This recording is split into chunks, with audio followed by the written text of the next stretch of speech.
Hi. I'll be going live. Oh, well, just one moment. We ran out of words. I know we're not doing anything for this one, but you want to change your icon for the last time, Morstead? Oh, I'm terrible.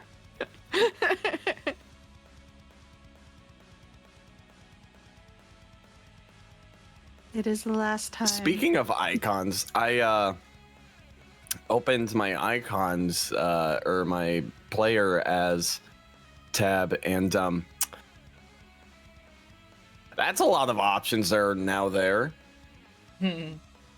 Oh, yes, because you're going to be playing a druid, so I gave you access. I changed it off of Nash's specific and just to druid wild shapes. You're welcome. Thank you.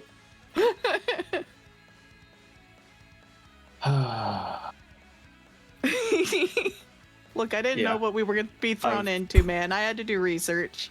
I've been doing some cleanup with all of the everything so that it Makes can just be sense. in like one little minimizable thing. I appreciate it. For the last time, I guess I'll ask, is everyone ready? Yeah.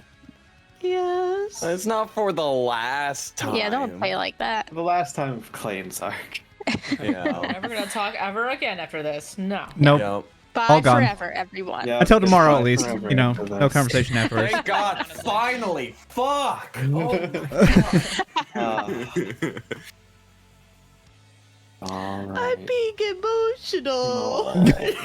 Oh. Meanwhile, we're all here just Well. throwing jokes around. There is no episode title name this time. We are just back today with our epilogue and a wall of text that I will be reading to you and try not to stumble over. Yay me. Yay. Ooh, good luck. Thanks. Oh, We believe in you. I know it's the You wrong got this. character, but Tankanos, take a guidance. I'll give you a bardic inspiration. I'll give him a Tankanos. guidance. Nash will give him guidance.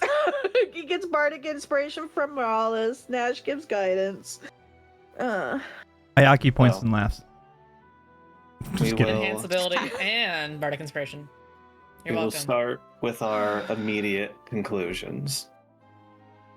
As silence falls over the chamber, realization hits Klain of his new role.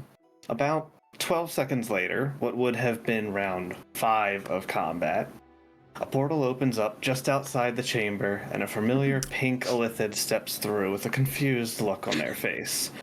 At around the same time, monstrous vines break through the window behind, as Tokahana's voice can be heard shouting out for the crew. Although her concern too quickly turns into confusion. 2 more heroic actions that were not needed. Okay. We appreciate the help. Thanks for coming. Yeah, honestly. After a quick discussion, they realized just how quickly the party was about to turn the tables and prevent what could have been further destruction. Enna goes back to her scoffing ways, but confirms what Klain knows to be true in his heart. Their entire cosmic wheel has been shifted and moved through time and space. She expresses that they are extremely lucky. Nope, already happened. That their firmament between planes was relatively strong before the forced movement. Now, however, she is unaware of what this change will mean. Their proximity to Invilis, similar to Elkest, the place she borrowed Aura from, it's closer than any 2 cosmic wheels have ever been before, and Elkest is already ongoing its own instability issues with its cosmic wheel due to Kite's past actions. As the party gathers themselves to leave, Klain catches himself, realizing that he can't actually leave, and check the city. His newfound duty, as he will soon be known as, the Guardian of the Hourglass. As the party bids farewell, promising to come back shortly and share news of the city with Klain, he finds himself alone, a feeling he will have to come to terms with in order to guide this world into one with Aura.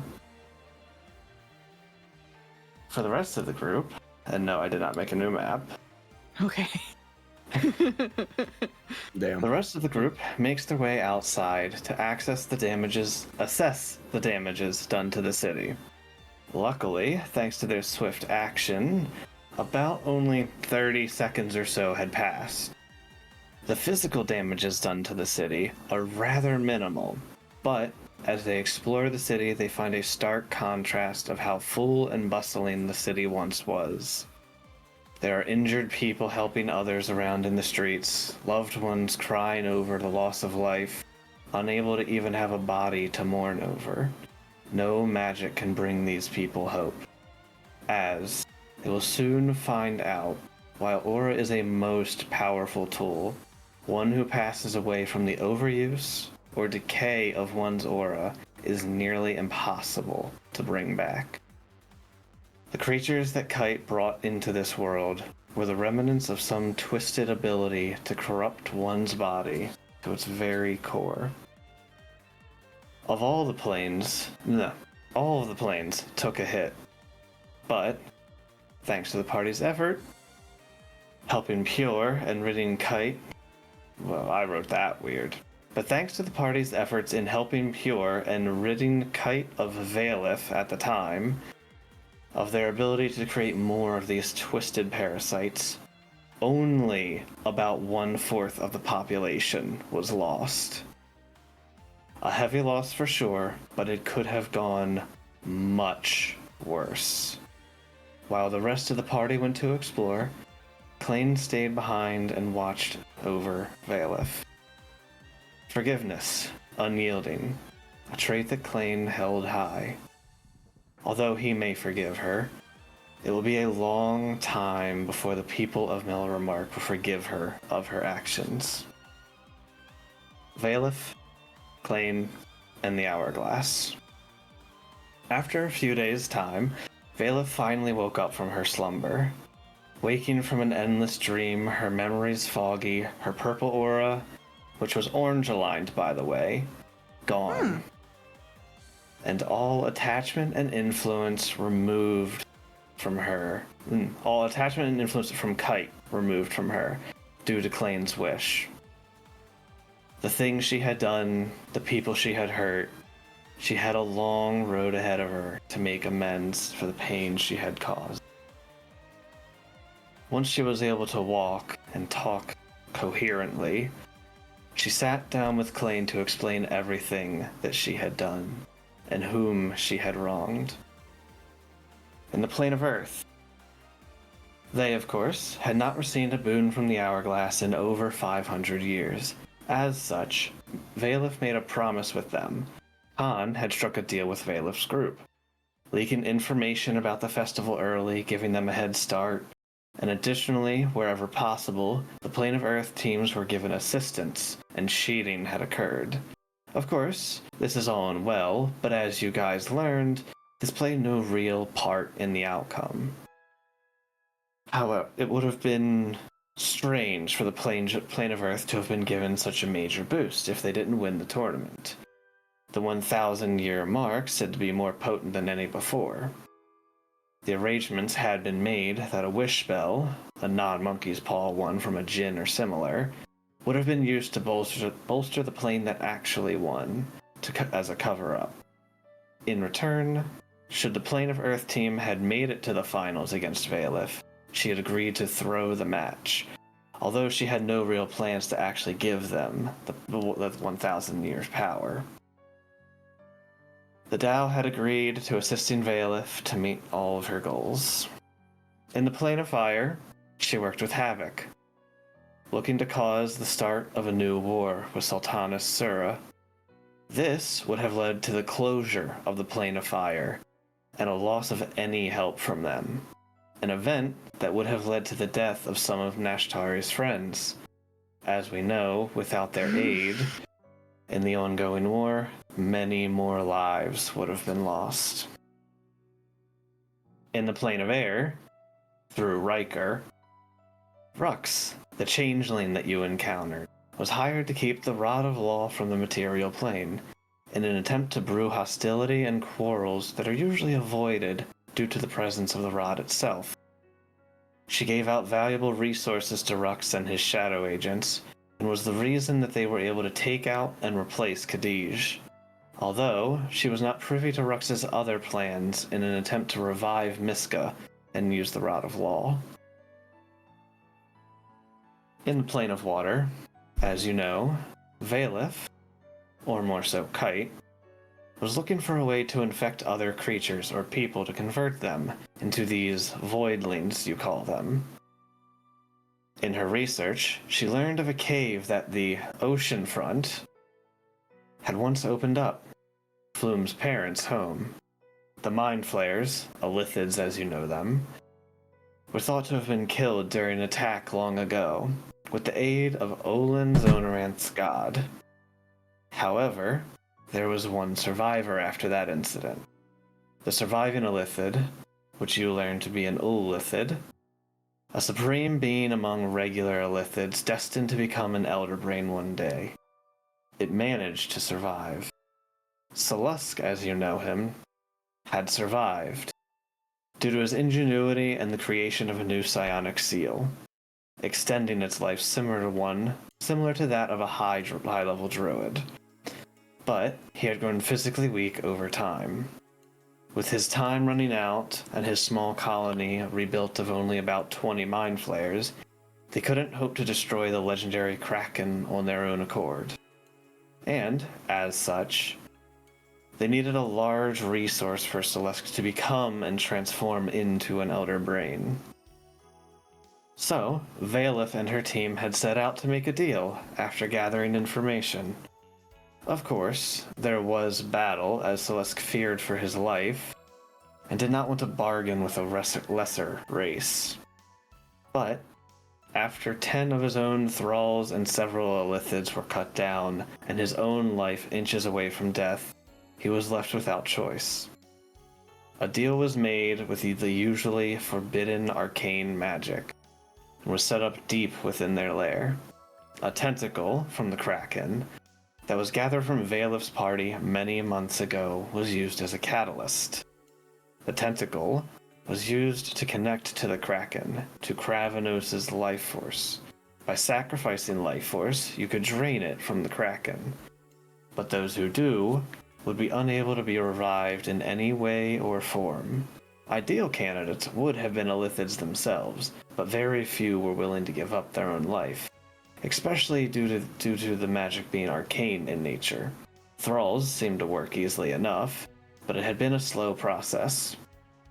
In return, Valeth was given an extremely valuable gift from the Illithids, the Mind Flare tadpoles, that she could do with as she and Kite wished. Truly, the Illithids hoped she would mess up and become a victim of the tadpoles, but she had other plans at the time. And, well, you know how that went. She and Kite were the orchestrators of all these events, although Valeth only now blames herself for the actions taken, especially for Naofumi's death. It was her fault that he was killed, and the Fae King, and all she wished to do was right the wrongs in the beginning. But she got help from a force she truly did not understand. She was in a dark place at the time, and she reached out to the void. And unfortunately, it reached back. When the Fae King was killed, Kite had stepped in to make sure he could not return, taking his body into the void, a nearly inescapable plane of non-existence. Valeth finds herself foolish for tricking the man who had raised her and thinking that Kite would uphold her end of the bargain to allow her to right her wrongs. Now, Valeth spends most of her time with Klain. With his self-sacrifice to allow the steady flow of aura into the new world, she almost became a self-made servant to Klain. Perhaps it is her own way of trying to seek penance of a sort. Also, she had taken the time to place Kana's chitin crystal into a protective casing before returning it to Klain. Unfortunately, losing the ties to Kite, she could no longer remember how to function the Castellus matrix, nor did she have a purple aura to assist with. But she recruits High Archmage Rin, who is all too happy to assist them. They copy down the existing matrix hidden in a chamber in Valeth's old residence, carving the circle into the room of the elemental hourglass where Klain now resides in. They spend a lot of their time studying how it works and how to return Kana to her normal self. Klain, you have been chosen as the first one to read your backstory. Your epilogue, rather. Understood. I had not included As Valeth. he's finishing his sandwich.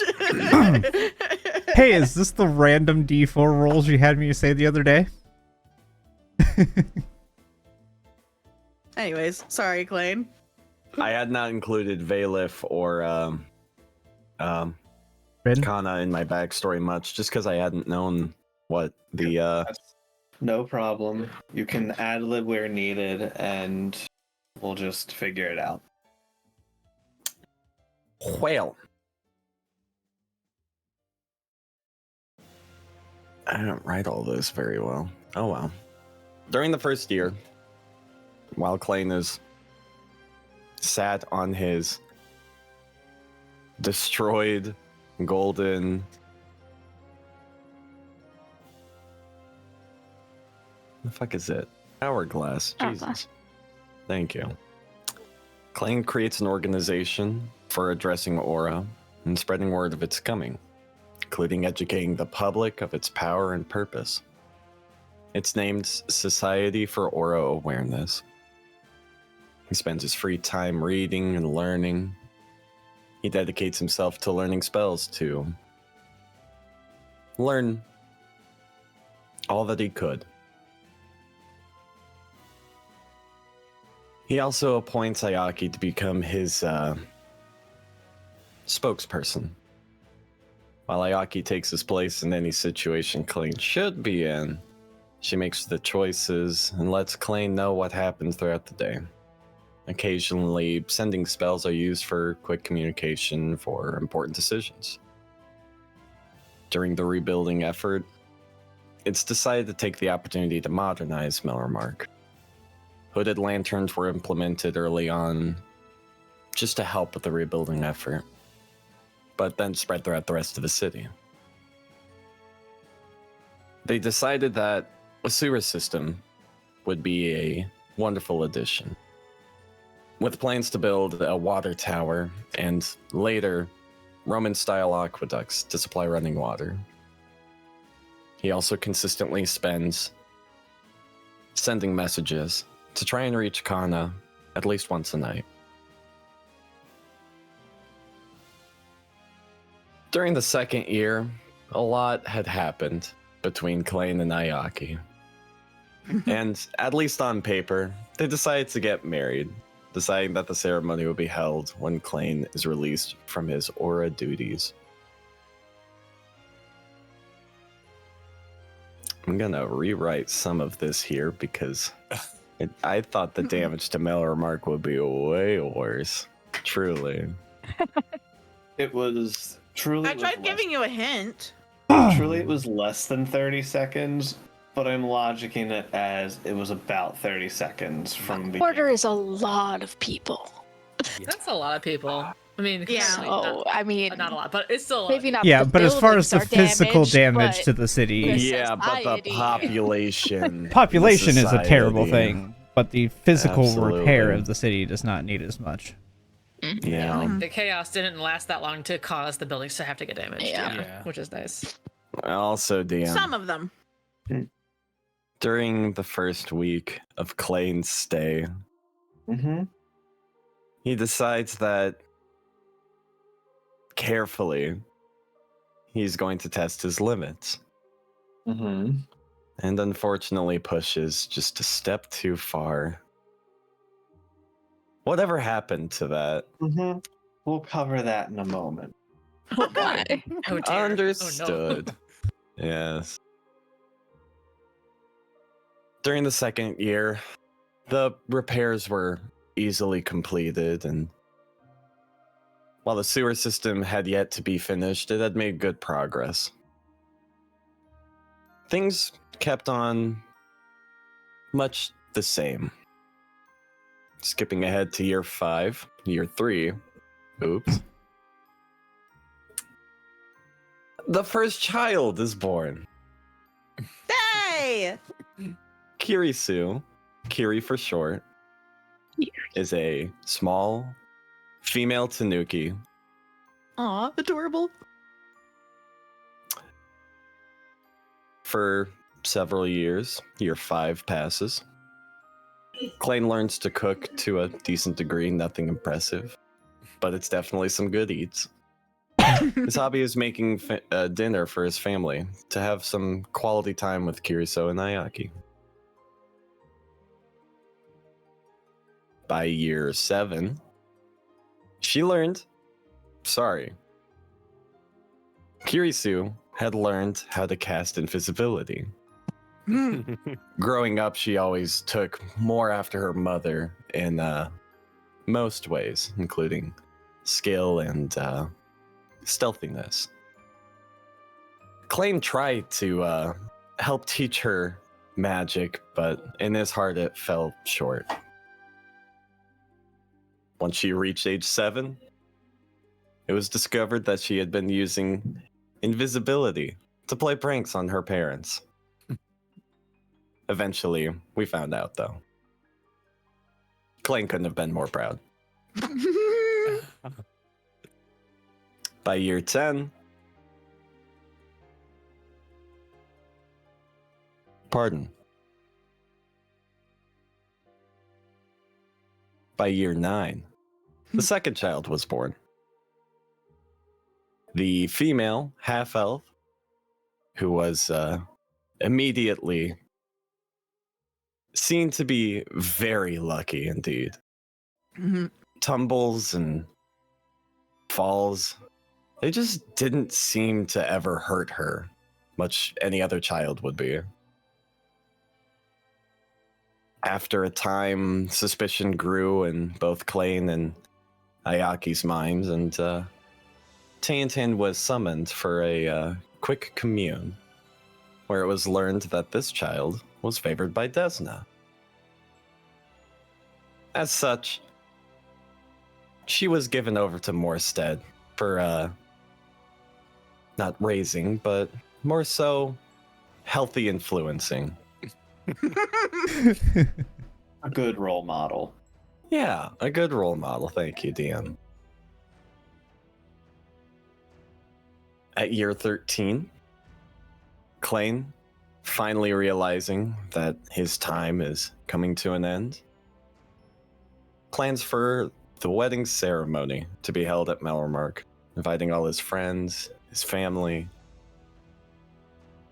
and anyone from the town who wished to view from afar. Nothing special happens, no horrible incidents, thank God.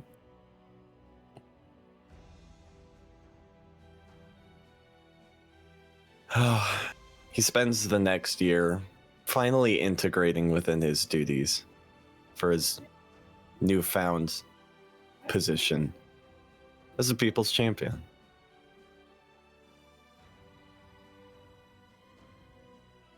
Around this time, Kiriso's old enough. She's been training for much of her childhood. It's decided she joins the town's guard. And she does excellent work using stunning detective capabilities to track down and right any wrongs.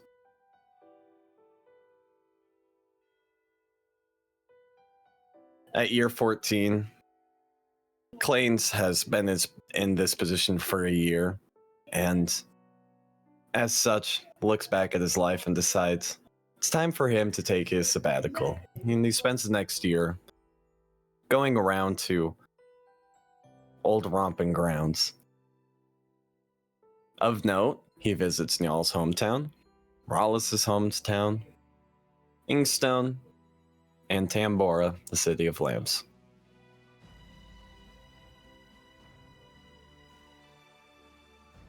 It is once he returns, he learns his dear friend Morstead is gravely ill. And he passes.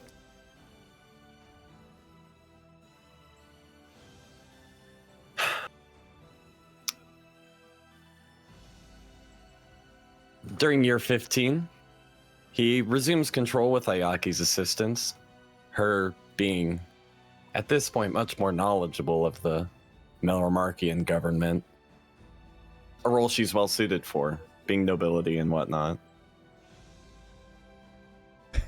He fully finishes the rebuilding efforts, and even the running water is completely implemented.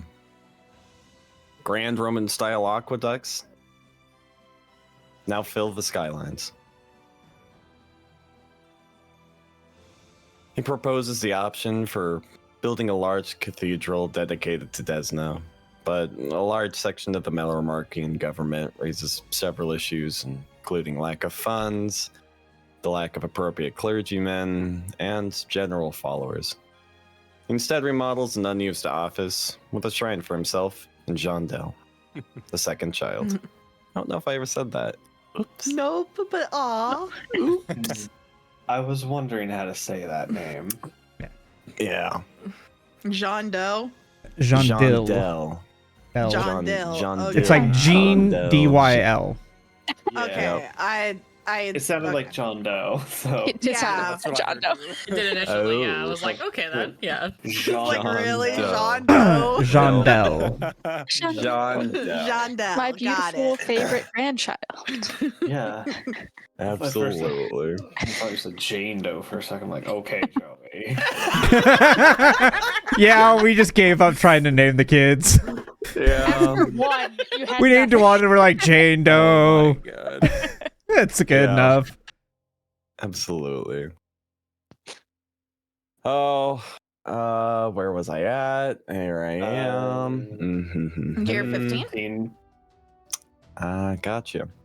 By year 20, the third and final child is born. Ichido. Ichi for short. A male kitsune whose time was spent mostly with his father for training. He took after him a little more in that sense. He was brave and smart. Not necessarily the wisest, but the apple never falls far from the tree. A bit of a skip here. By year 30, Klain has spent many years prior planning, preparing, and ready to implement a new form of government. Democracy. Oh. Our way. Ow. It took the previous 5 years of planning, preparation, and implementation. Yep, that worked. Yeah. Oh my god! Correct. Implementation. got There you it. go. Oh my There you God. go. You got it, buddy. After developing a new section of government for the election process and setting the date for such election, Klain was handedly voted into office. The next 10 years, he continued to govern Melromark and grow it back, and even beyond its pre-Aura population. Year 35, Klain has been busy raising Ichigo and managing Melromark. The time for Ichigo's training to pick up a notch came, and so Klain granted him his own shield, the same one his father had given to him. Aw. It wasn't too many years after that Ichido would take off to make his own adventures, much like the other children. He made sure to stop by for dinner and stay for a while whenever he had a chance. Klain further improves the lives of Millermarkian citizens by founding a school for children. He spends the few years prior searching for people who would be appropriate and willing to teach. Year 37. The second major hurdle for Melromark came in the form of a kobold invasion from the north. Damage to the infrastructure was fairly minimal. However, the public's confidence was shaken in the face of hundreds of kobolds running amok through the streets and homes. Even after all this time, the memory of Voidling still haunted some citizens. People were frustrated and scared with the surprisingly lax security that Melromark had. Klain and Ayaki's direct involvement against the kobolds did reassure enough citizens to avoid major backlash, but it did not prevent the issue from occurring. Klain's response: double the recruitment for guardsmen and create an elite task force for such occasions.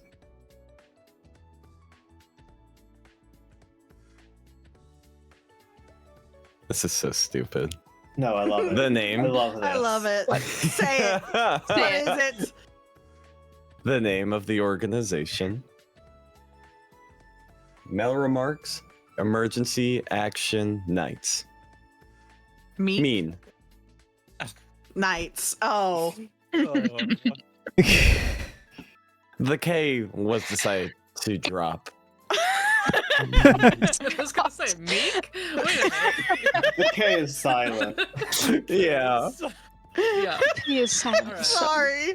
I'm No, sorry. no. It's like, I love what? it. I was trying so hard to find a good acronym, No, the and K is mean silent. was the is only incredible. one I could come up with. I love it. I love it. I love It felt very Klain. I loved it. It's very It's extremely Klain. Klain. It's Mhm. very Klain. Oh. And by year 40, the repairs to all buildings were complete once again. The northern defenses were refurbished in time for the next election cycle. And this election was still fairly in Klain's favor, but a vocal minority had gained popularity. Some orc of 34 years came from the far north and gained popularity to said minority. Still, Klain secured another 10 years as the people's champion. And by year 45, Klain's effort brought extraordinary growth to Melremark.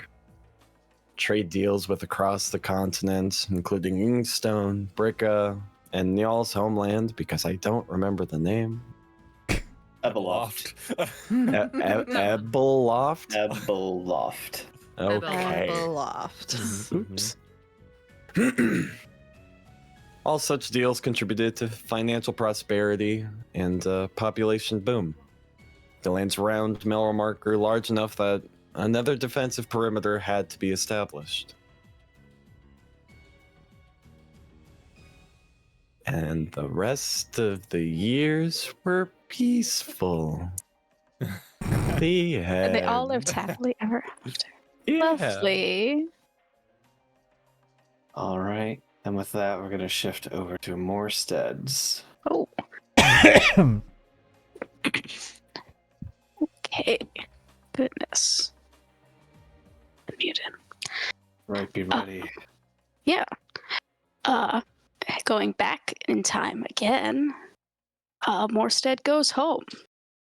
The Merry Wanderer was mostly undamaged by the events of the battle, and extremely quickly transferred it back to him by Ayaki.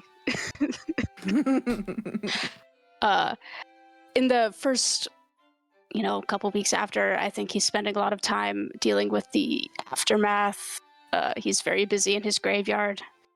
But then again, is able to go back to his bar and complete repairs and otherwise undo all of the neglect that it experienced under Valif's control. He housed the land again, and importantly, uses his divine magic to forbid kite and void entities from ever entering the bar ever again. Making this small inn perhaps one of the safest places in the world from those particular evils. He commissioned a large portrait of the party to go over the fireplace in the main room. And makes it beautiful again. Early on, he one day struck by an urge to maybe do something for Klain while he's still stuck in his little room. He goes back to the Iwatani home, looking around for something, anything to give him, but he doesn't find much. The fire and then the months of rot that followed sort of left everything in a state not worth giving. But, as a 20th level cleric now, Caden has to answer his calls. And what's one selfish divine intervention after a lifetime? So, with a little bit of divine assistance, the house is restored. If not to its total former glory, at least to 4 walls and a roof. He works with Ayaki and the rest of the party to try to make that house a bit of a home again, ready for Klain when he needs it. And one thing that did survive, or maybe came back via the divine intervention, is a little portrait of his family. Aw. Yeah. Beyond that, Morstead returns to his life as it was. Why he likes it. He visits Klain every day.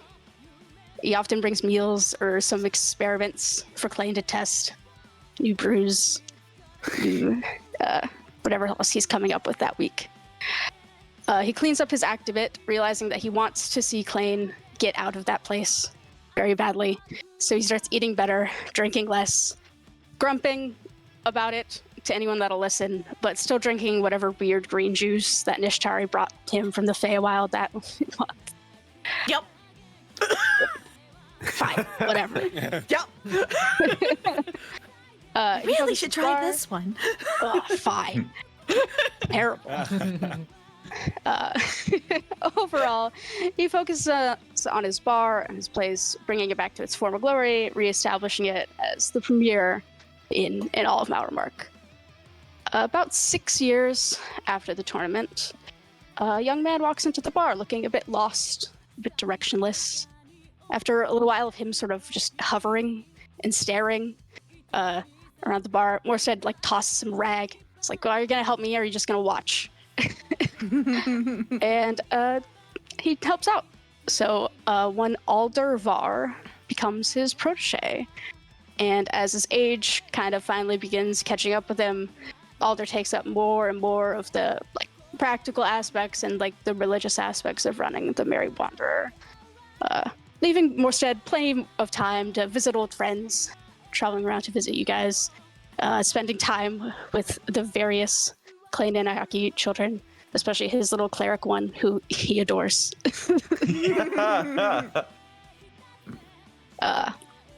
After 13 years, Klain is finally free, and Morstead knows that he did what he had to do. Everything is good. He's done his job. And less than a year later, he passes peacefully in his sleep, leaving the bar to Alder. Rest in peace, Morstead. Rip. And none of you are invited to the funeral. Well, we're coming anyways. Damn. I don't think you have a choice No. in that. Everyone's invited. Auras, the Matrix, Kite, Adari, and Aether. With Klain at his post, Aura slowly begins to appear throughout the world, and Melremark acting as the information center of the world of its arrival, while keeping information about Kite to a minimum. It started with Melremark and spread through the material plane and the 4 elemental planes foremost. For better or for worse, Klain had decided to test his limits after about a week or so into his new duty. Slowly, day after day, testing how far he could get away from the hourglass before it became an issue. Ill-advised as best, Klain was not one for patience and needed to know his limits. It was during this time he found out those limits. He was able to reach about halfway down the hall from the hourglass when he realized he fucked up. He was going to the bathroom. Sad. almost there. A loud cracking sound could be heard from across the chamber no. as he rushed back. Jeez. In the top of the hourglass, a large crack had formed. A chaotic moment for sure. A burst of magic seeped out from the relic. Surely this won't have any repercussions. No, none whatsoever. No one will notice, None right? whatsoever. God, what are the repercussions, DM? We'll find out. Okay, cool.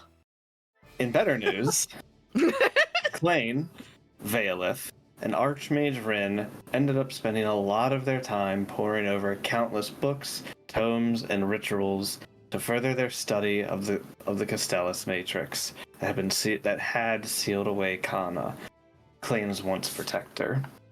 Rin was overjoyed as ever within the first year of studying as he obtained a blue aura of his own. With his deductions, it seemed that the slow release of energy from the hourglass had allowed auras to fit with suitable hosts. More mages getting blue auras, warriors getting red auras, and so on. It's as if the magic had a mind of its own and knows who is best suited for it. That said, it is hypothesized that had the aura been released all at once, auras may have been a bit more random and chaotic with their host. Can you imagine? A warrior with a blue aura, a necromancer with a white aura? It's crazy. Yo. Necromancer would be pissed, man. Oh boy, that was sucked. Yeah. My power hurts me. Everything What do is you terrible. mean mine is good? why, It's why necromancy, but advanced healing. Yeah. That's But- wild. That is a reality that Klain avoided with his devotion to the world, even if the people were not aware of his sacrifice. While it took 13 long... Oh, no, sorry, not that part yet. While it took decades to finally figure out, over 30 long years, Rin had figured out a way to free Kana from her prison. By overwhelming the chitin crystal with an immense amount of aura expenditure, they were able to free Kana from her prison. While it's still unclear on how the matrix works in full, it seems that a person can use it to either entrap or free someone into a crystal made of pure aura. This material is now known as chitin ore. It is incredibly rare, as with a world new to aura, there are no natural deposits of chite to be mined anywhere in existence. One thing is for sure, this knowledge was immediately labeled as forbidden magic. After Kana's freedom, the implications of its use were horrific. Over the years, it had been found out that there are 9 different aura colors that exist. Red, blue, yellow, green, orange, pink, white, brown, and purple. Although purple is special, as it does not have a power of its own, rather is it aligned with the color of another's. Further study will be required to figure out why this is and its implications. Furthermore, decay does not dissipate nearly as quickly as it did for the party during their exclusive time with aura. It appears, with more people having access to aura, decay is removed much slower. In mechanical terms moving forward, a short rest removes a set 5 decay, and a long rest removes proficiency bonus times D4 plus con mod. So if you have like a proficiency of 3, it's 3d4 plus con mod. Okay. Oh. Okay. Not much is known about what happens to an aura when a person dies at this point. Does it return to the earth? Does it just dissipate? Or perhaps it returns to Invilis? Little is known about it, and only time will tell. Aside from aura, is of course other areas of concern. Aether, Void, or rather Kite as she will be called from now on, and Adari. As for Aether, keeping to his word, he has not been seen or heard from in the last 50 years. Contact with him has failed, or lacked a response from him as well. Kite's whereabouts are currently unknown. It's unclear if she won her internal fight over Void or not. But one thing is for certain. If she is out there, one day she will creep her head out of the darkness. And finally, Adari. The only point of contact has been through Nashtari, who has been a major boon to the recovery of Malramark as a whole. Occasionally, Nash has reached out to Adari hoping for a response. They had asked, do you want to read this part, Mira? Sure, I can read this part. Let me just scroll down. Nashtari asks...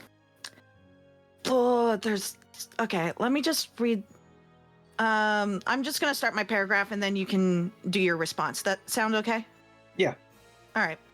Nash would attempt to see if she could reach out to Adari from time to time, whether to figure out if they had gone back to sleep or were still active. If they were still active, Nash would still express gratitude in bringing her and her parents together after so long. She would also see if Adari wanted the stars back and if there was anything Adari would like Nash to look for with keeping balance as well as any other messages. These questions were answered within a week of being asked. They were not fully back to sleep. Not because of them, but because they were keeping an eye on Kite. She had caused ruin to another world, and should she become an issue in this one, it may be that the Aeons would have to descend upon this world as well. Adari understands Nash's gratitude, but only replies to them with apologies. As, if it were not for them, they could have lived a normal life, one without fighting, hardships, and plight. They allow Nash to keep the stars as a keepsake, and in hopes that they aid her should they ever be required again. The world is changing, and many things will need to change with it. Adari informs them that they may keep the balance as they see fit, but not for Adari's sake.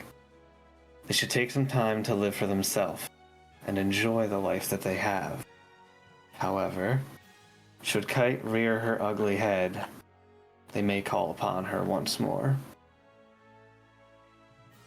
Other cities, towns, people of import.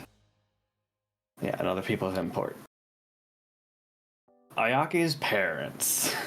Truly the most important thing going on here. Yes. How's the counseling going? The reunion between Ayaki's parents, Arthur and I have to check my notes. What's the mother's name again? Amelia. I forgot to. Arthur and Did we ever even know Amelia. that? Hilarious. We did know, probably. It's in my notes, I just forgot to write it in. Between Arthur and Amelia is rocky at best. His return was unexpected, as she had assumed that he was dead for a long time. She was nearly through the grieving process when she learned that he was still alive, while their other daughter is happy that Papa is back.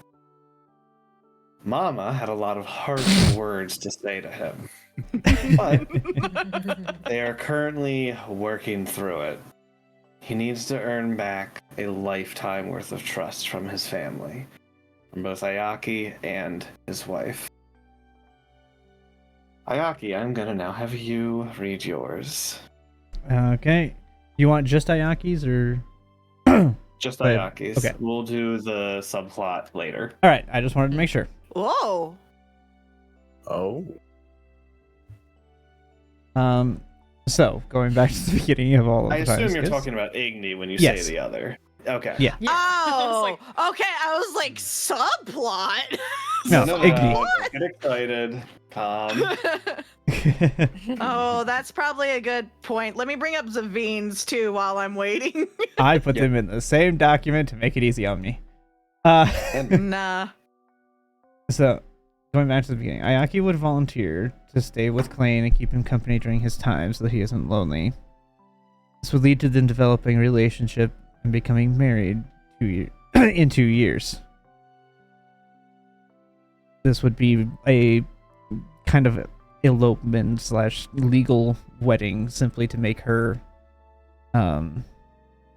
be able to act for him. Much of her time not in the room would be devoted to helping Merrimark rebuild from the tragedy that would befell the city at the hands of Kite.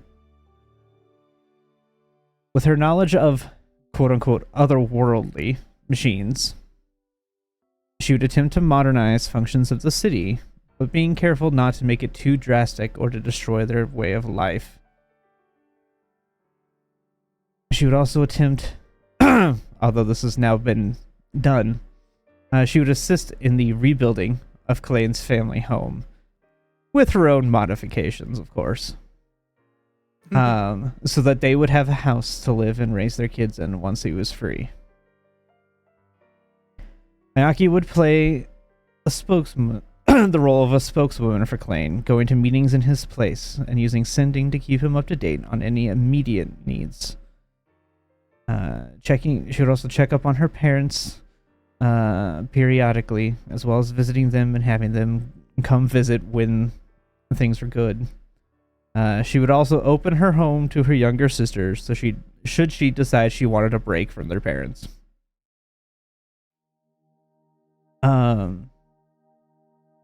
She would begin an aid in research of Aura, as Klain had established. What did you call it again? Society for Aura Awareness. Cool. that. Mhm. And how Saw. they function I called it SAR.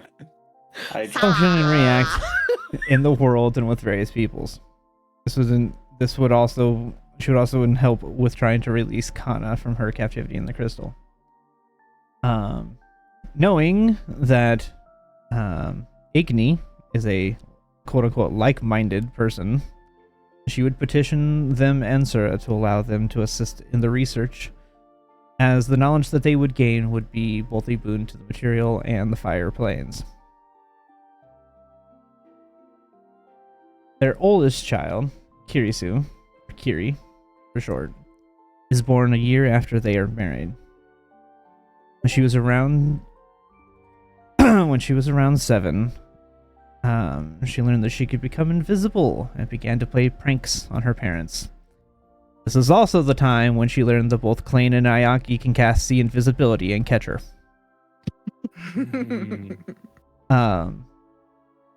She took more after her mother and learned stealth and finding from the shadows, as using more roguelike techniques.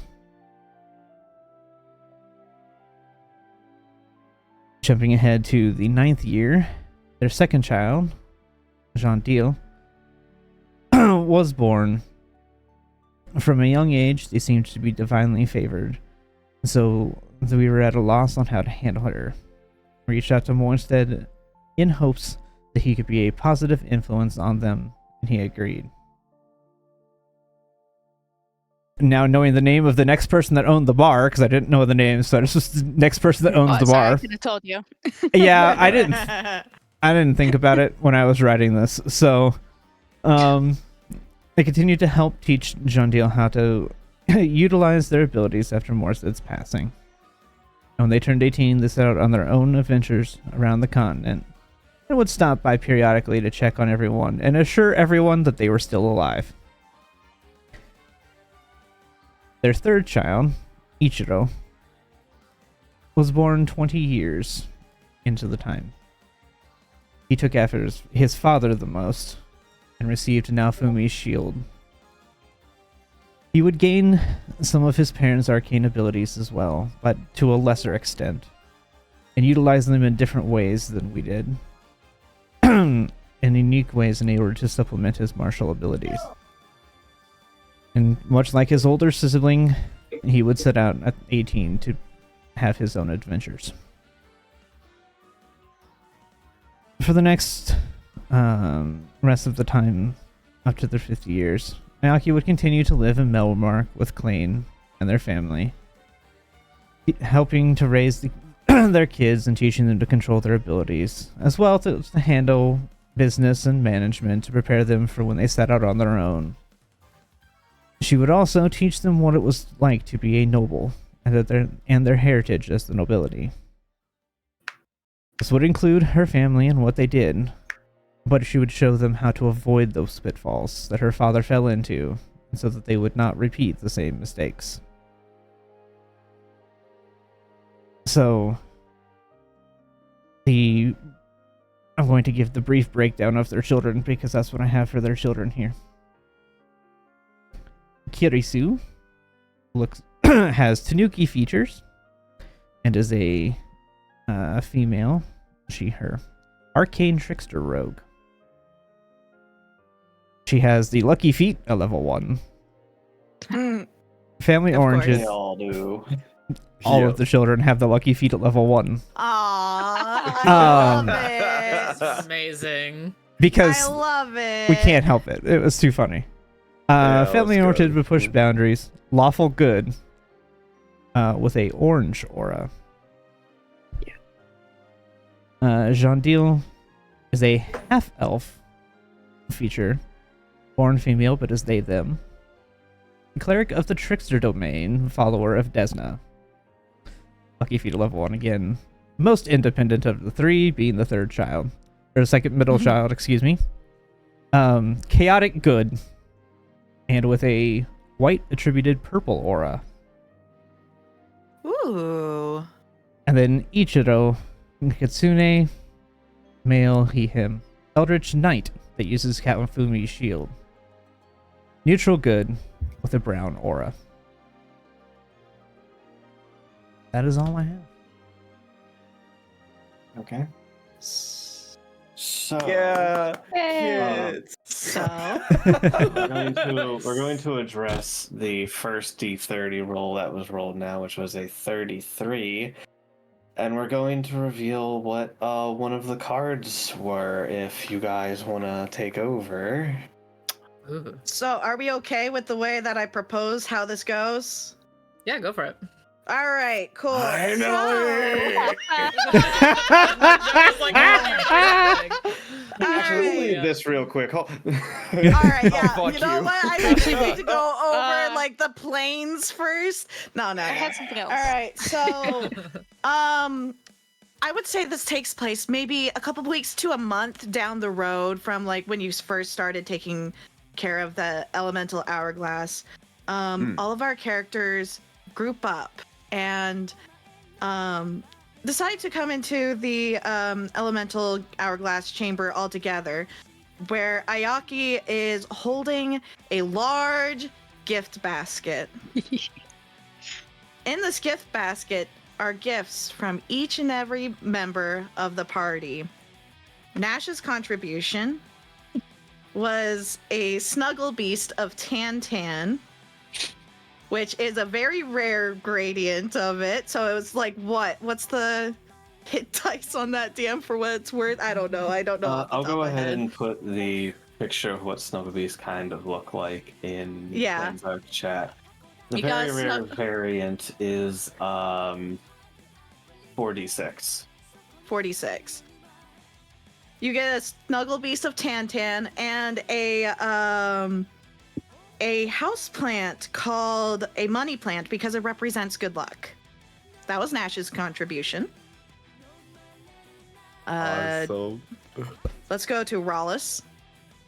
Okay. Are you saying this or am I saying this? Say what you yeah. Fantastic. All right. So Rollis would put in her Zorn Eye coin to give that to Klain. I'm gonna share that in the chat so you can see what it looks like because Yeah, I don't think I've ever heard of this. so there's that. So she gives you that, and because it's been a little time, she was able to make a carving of both Klain and Ayaki together, a wood carving. And it's With well Tantan. done because she had time to work on it. Yes, and Tantan is also included in that. Yes, you're correct. Can't forget Tantan. With that, I wrote that down earlier. Yes. So, Ayaki, Klain, and Tantan. Yes. Let's go to Nyal and his amazing contribution. Bro, I gave you so many potions. True. It's crazy. I was. As his rehabilitation is underway, this is part of it. So many potions. She has Here's small my tears. You can't see them. I have one singular tear coming down my It's face. the reason the basket is that big. It's because 3/4 of it is potions. Yes. It's potions. Potions and a plant. I mean, Like, my width is probably like maybe like a foot tall. Like, but yeah, Oh. his potions are everything. The potions. Yeah. then let's go to Morstead and his contribution. Oh, your house keys are in there. Oh my god. So somewhere to And come then- back that to. would be amazing. Yes. And then it's at this point that most of the PCs look at each other and just give Ayaki a nudge and then walk out of the room.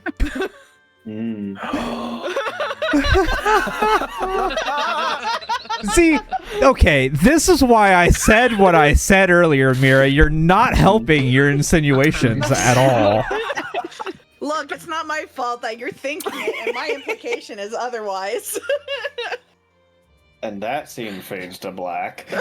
No, so No, it's Yeah, I just a agree. private not. moment. Come on. so What with a the basket, gift. with the basket now That's a great gift. emptied and spread out, Oh god. Ayaki's gift is that she stands behind it, and as she looks and sees everything, she transforms into a fox and jumps in the basket herself,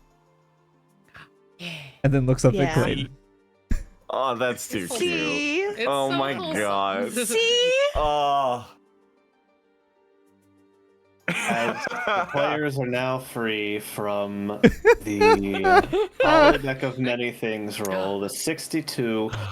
All of the characters all of the characters' allies are obligated to put together a gift for the character, the one who drew it, which was you, Klain. This gift could be given in lieu of gratitude, a birthday, or some other celebration. See, I told you it was fine. Yeah. Okay. Well. Glad. And then we fade to black. I'm so glad it's not. Was it Julius Caesar got stabbed by all of his fucking Oh my god. friends? Yeah, or by whatever? Brutus, his best friend. Jesus. Imagine that being Yeah. Stabbed in the back. That's where you get et tu, And you get- Brutus. Yeah. Also, Ghost, it's because you had that reaction that I had to put it that way. You know that, right? I know. You don't help. Okay, her implication. She types this thing. It's like Ayaki walks in the thing, and as we give a thing, then all the characters quickly make their exit while Ayaki stays. I'm like, Ayaki is a lady, okay? Like, Yeah. and she's like, it doesn't have to be that. I was like, What? Here, listen, Joey, you are now part of the group. Klain's present. well, He Oh, disappeared. no, Oh, he's no. Joey he's died. dead. We destroyed him. Don't know what obliterated. Joey, you are now part of the group. Klain's present. Oh my god. All right, returning to the cities and people of import. Party, the city of lamps. This resort town went through a bit of a remodeling due to events in the past. An evil Kalashtar and a quarry had sought to take control over the town through brainwashing use of the quarry monolith. Although the root cause of the issues were never truly discovered, it fell deep into the Underdark, for who knows what to find it. Boy, for the DM another day. The town has since rebuilt and made a tourist attraction out of the now gaping hole in the ground, as well as a local mining business that had taken advantage of the easy access to resources deep underneath the earth. Ingstone. Ingstone has returned to its normal day-to-day, Echo and Ida returning home with Tenkanos to continue keeping a safe watch over the town. As for Tokahana, she has decided to stay with Nashtari and join her druidic circle. Even though she is young, she wants to see more of the world, and after hearing about how bright and colorful the Feywilds are, she just can't help but to want to visit there. Over the course of the next 50 years, she grows into a blossoming young druid with much promise. Halfveld, the city of incantations. They have now built a nearby port to allow ships to sail out from other continents of the world. Previously, travel by sea was barred from these lands, but this will be covered later. For now, we need to transition into Njaal's epilogue. Okay, so after the final battle, Njaal would return to Epilogue to help his sister with the town and everything. He would continue to stay connected with his friends, visiting Klain and others on a monthly basis, lending a hand at Morsted's bar whenever possible. A few months after the final battle, Njaal and Kit become romantically involved. Yes, that Kit when Njaal had that curse. And about a year later, Kit moves to Epilogue to start life with him. They marry. They marry in a joyful ceremony in Epilogue, with friends invited, and the ceremony streamed to Klain via scrying. I love it. Njaal opens a potion shop called Rage and Remedies, with the catchy slogan, "Even a curse has its remedy." I love the title so much. Soon after, the couple opens an inn, which also serves as an extension to Njaal's potion shop. Their business thrives with the support of the town, and together they plan to expand their inn and potion ventures throughout Terendell. They experience the bittersweet moments of life, including attending Morsted's funeral and attending the weddings of close friends.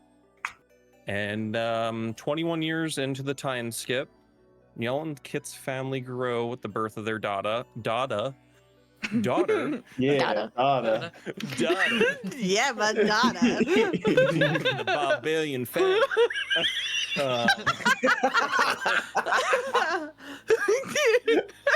Jesus. Anya Kaminari, followed by the birth of their son, Bjorn Kaminari, 4 years later. The family continues to flourish, marking a new chapter in their story. And a little description of both Anya and Bjorn. Anya is lawful good. She is very much like Njal, so she's trained in the ways of being a barbarian by Njal. But she's very, very loud, outgoing, very impulsive, and yeah, very protective of her little bro, by the way. She has fiery red hair, blue eyes, and a bright red single horn. And her aura is, you could probably guess, barbarian red. And Bjorn is, well, complete opposite. He is magically inclined. He's a wizard. And he's very quiet, very straightforward, but he's also very timid, extremely kind.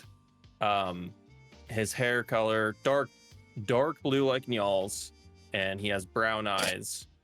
No horn, though, for Bjorn, and his goal is to figure out the magic behind the bubble around Epilogue and to edit it to keep monsters out and protect the town and possibly other things. So that is pretty much all.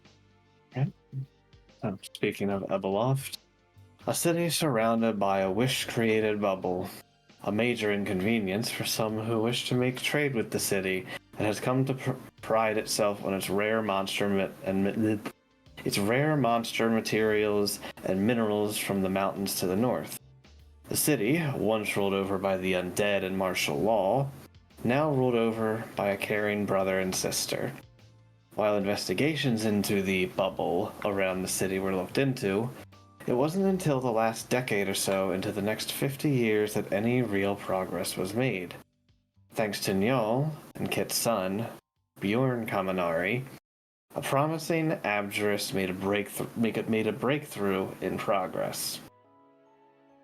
With a fresh pair of eyes on the world and one of the first generations to grow up with naturally born aura in this world, they were able to alter the effects of the barrier, changing its prevention of some that were not allowed into it. Now, it only prevents monsters and known enemies of the city within the barrier. Perhaps the second safest place in the world. The Hero Academy of Terendell. Bannersoth took over as its headmaster after the events that led to Lamashtu's near revival.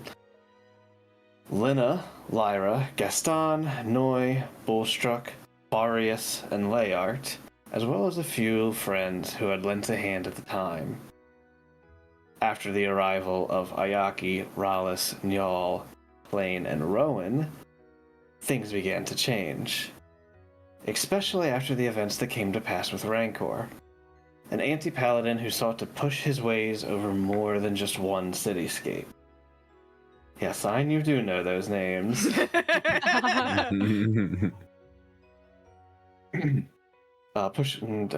me start that sentence again. I lost my place. Rancor, an anti-paladin that sought to push his ways over more than just one cityscape. After all of the stress and 50 years of passing, he decides to step down as headmaster of the academy, to allow somebody else to step into the role. But more on that later. For now, actually, I think this makes more sense. We're going to step into Rallis' backstory. Okay. Alright, so first things first. Over the next year, you would see Rallis' hair return to her normal color, and the rainbow feathers would return to Ravi, as it should be. Rallis would be keeping busy teaching at the academy, helping out with Morsted's bar, especially on the weekends, visiting her family every couple of weeks to keep working with them on her dad's druid circle rebuilding in that area of the world. Nash and those that wish to come could meet Rallis's parents. I know that Nashari had said she wanted to at some point to make a connection, so because my dad is a druid, so we get some trees going, all that fun stuff. Yeah. She would also continue to ensure that Rowan's family was set for life. Part of the travel for all of this stuff would include Rallis teleporting to many areas frequently. So eventually, over the next 50 years, she would make teleportation circles to the main areas of this continent because it just makes it a lot easier. If they didn't already exist in certain spots, she would connect all those together. Okay. They'd probably be in an area just next to the academy campus for like the hub where it could be more secure to make that central area, but not on the actual academy grounds. Yep. When the current headmaster retires, Rallis would take the reins as headmistress of the academy. And then I said, I'd imagine a new part of the academy would be dedicated to aura study because that's a new thing in the world now. So we'd have to teach people how to use their auras responsibly. That is good. All right. They will need that will be needed. I'd assume that would have been, yes. So, you know. Okay. All right. Rallis would not want to lose touch with her friends, and she would want them to have the ability to reach out to her in times of need. She would make it her mission to ensure everyone had at least a sending stone so they could reach her and the others. And then I actually did a little drawing thingy earlier, but I don't know, can you see it now? Taking notes in our areas, or drawing? A little bit more. Where? Like the thing I did with the art deck I shared to you guys earlier. Yeah. Oh, in the chat. Yeah. Yeah, the chat thing that I shared earlier. Let me get it real quick. Let me scroll I'm dumb. I'll just put it here. This thing. Yeah. I love it. You're our Wait, favorite where place is it? for Is it in stuff. the- I put it back in the Klain's Klain's art art chat Okay. because Oh, she wants all the yeah! sending stones to be in a little sending stone holder. So she would craft all of that and then give you guys each one with each other's sending stone. So that's what Rallis's looks like, relatively speaking. So yeah. I've only just now blown the image up. Are these rats with They're big braids? This was one of the sending stone versions, and that was the easier one to crop out and put into little Look. circles. I love it. Yeah. You know what they That's remind what me it of? is. Do you know what they remind me of? They remind me of like Chinese New Year little see that. token thingies. Oh yeah. Yeah. Yeah, so the aura colors are just so I know whose is whose, but we could do that either way. But yes, so it would be No, I love designated it. like this goes to Niall, this goes to Rallis, this goes to Morstead. Yeah, so we'd all have our own little one, plus an extra slot for an extra one that you would need for somebody else in your life that you want to add to it. Anyway, all right. So then, so yeah, she'd have all that. So you'd have access to being able to reach out to all of us, or if you wanted to like invite us over for like dinner one night, we could just pop on over with a teleport spell. That works out. She was going to make that, yep. And then Rallis would 100% do a visit to the Fey Wild like she had always wanted. And I'm sure that Nashtari would be able to help her with that, hopefully. You got it. Great. Fantastic.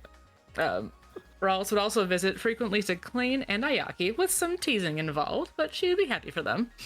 And then Rallis could provide entertainment by bringing things to Klain, using illusion magic to detail events happening, bringing in books, whatever he really wants to, have as far as available options, because I have lots of teleports. Easy to get stuff. Hell yeah.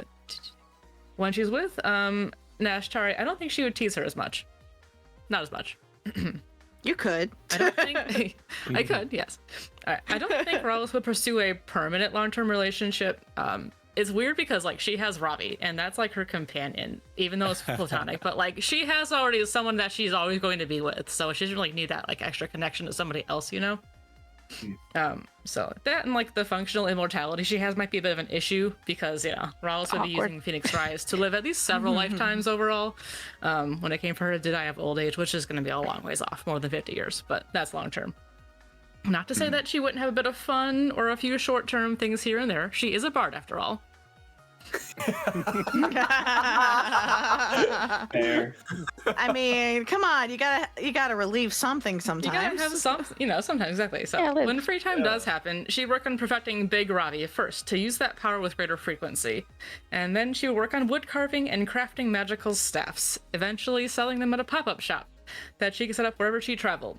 The shop would be called Rollis's Whittle Magic Trading Post. I love it. Oh, I love it. I love it. That's amazing. That's incredible. So think of a bag of holding, a little sign, and like a little table, and she would just like whatever she happened to be teleporting that day would have it up open for the whole day. So That's amazing. Oh my god. that's the thing. All right, a that's bag of all I have holding written for a down for pop. Rollis's epilogue. All right. The Feywilds and Zarthana. What the fuck you do with my childhood friend, man?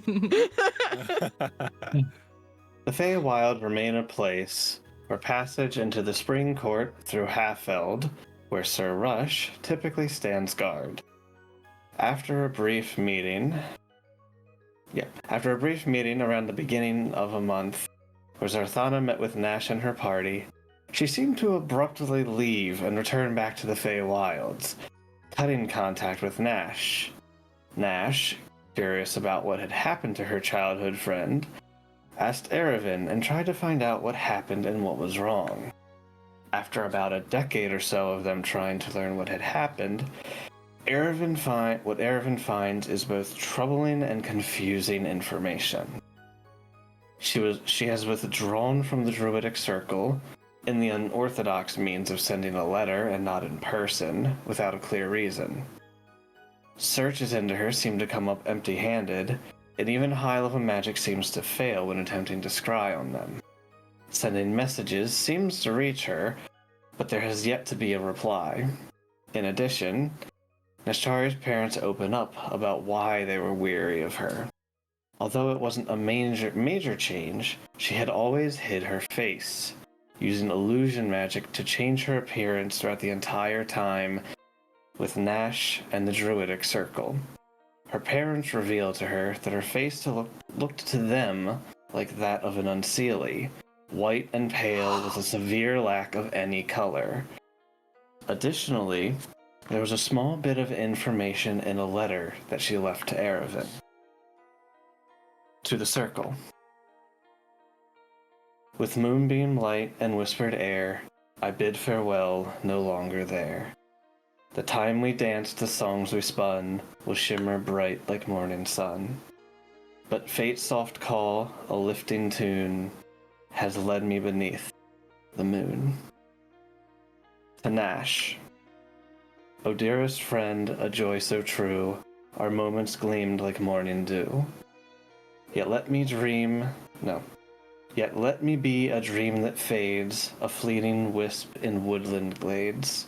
For words I wove a promise tied, kept silent truths I held inside.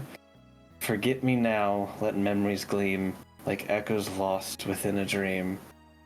But onward you go, swift take flight, and carve your name into fate's starlight. I will copy that for you because I know you're going to ask for it. Thank you. Aww. Here I'm thinking I gave you a BBEG. What the fuck is Zarthana? Nash, I would now like you to transition into your epilogue. As All I right. am going to grab some more to drink. Okay, everyone. Are you ready for a long ride? All right, so due to the events that unfolded, Nashtari decides to stay in Malaramark to assist in disaster relief efforts, whatever those may be. From rebuilding to aiding the wounded to providing emotional support to mourning families, she would be seen assisting anywhere that needs help. She would often go to Thar's and help him out around the shop as well, both as a way to decompress from day-to-day stresses of helping others, as well as being there for Thar and any extra work that may have gone his way. Part of this relief effort will be spent helping Morstead clean up his tavern, as well as rehabilitating Njal from his potion addiction. Yes, it is an addiction. She will find time each day to speak with Klain and let him know what is being done, as well as joke around with him to ease the tension of the whole situation he is now in. Where she was once uncertain of her abilities, she is now feeling more than ready to handle whatever the future may hold, and now I'm starting to cry. 1 second.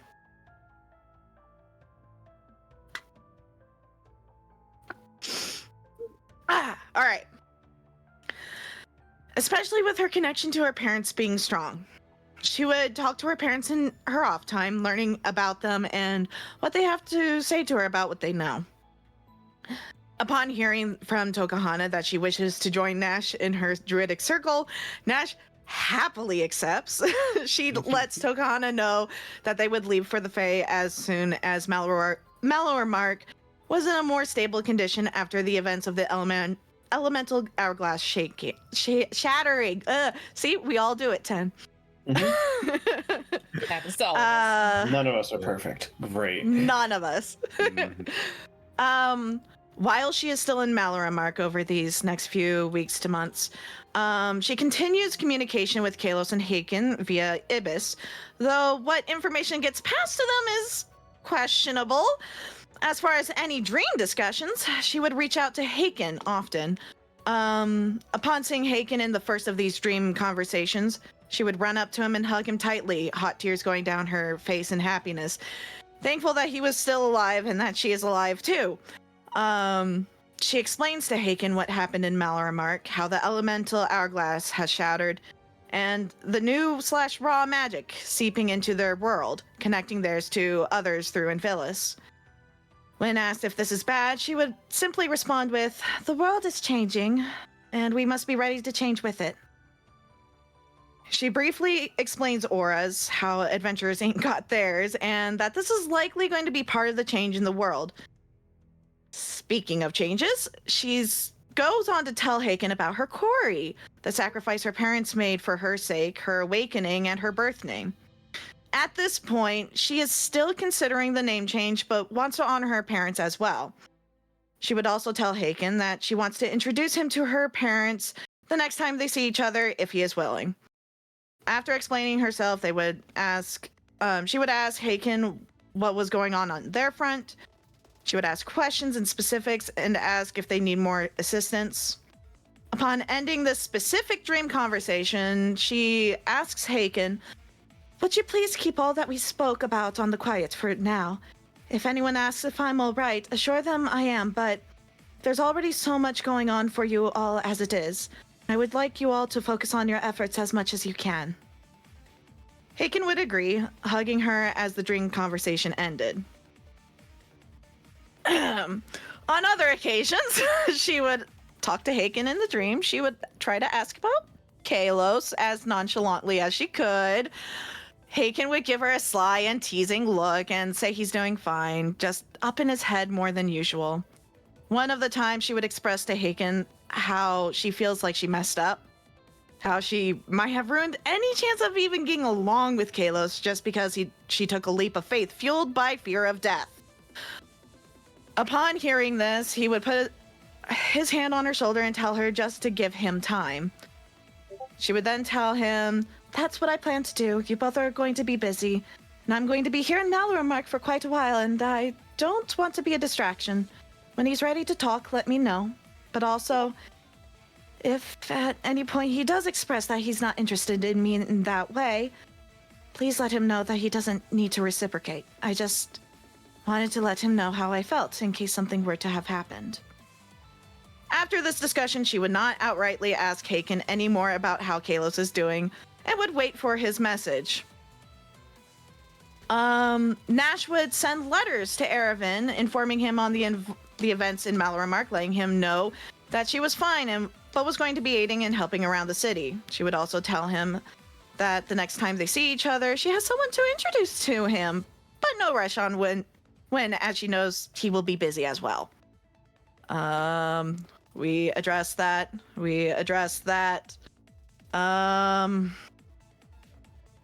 Yeah, okay. This is the part where I asked 10 one more time. Do you want me to go into the fluffy story or should we move this along? Up to you. That's your choice. It's your epilogue. I'll send everybody the fluffy story later.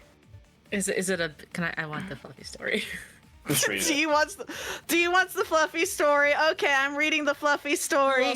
We could do a Go vote. for I don't it. care if Absolutely. I'm going to be the only person saying this. Okay, yeah. Yeah, that's 3 for yeah. I'm a yes. Yeah. Okay. Go All right, chat. I hope you're ready for some diabetes-inducing shit. Diabetes. One day, as she's reading and relaxing, watching Morstead's bar alone while Morstead is visiting Klain, she could hear someone angrily talking loudly to another calming voice, both very familiar to Nash. Suddenly, the door bursts open and Kalos announces to the room, "I need to talk to Nash Tari, and you better get in contact with her, Goblin, or so help." As he cuts off his yelling as Nash is staring at him, wide-eyed in surprise. Behind him, Haken can be seen, and a cheerful, "Oh, hi, Nash," can be heard. Suddenly, Haken lightly pushes Kalos inside and closes the door quickly, leaving the two alone.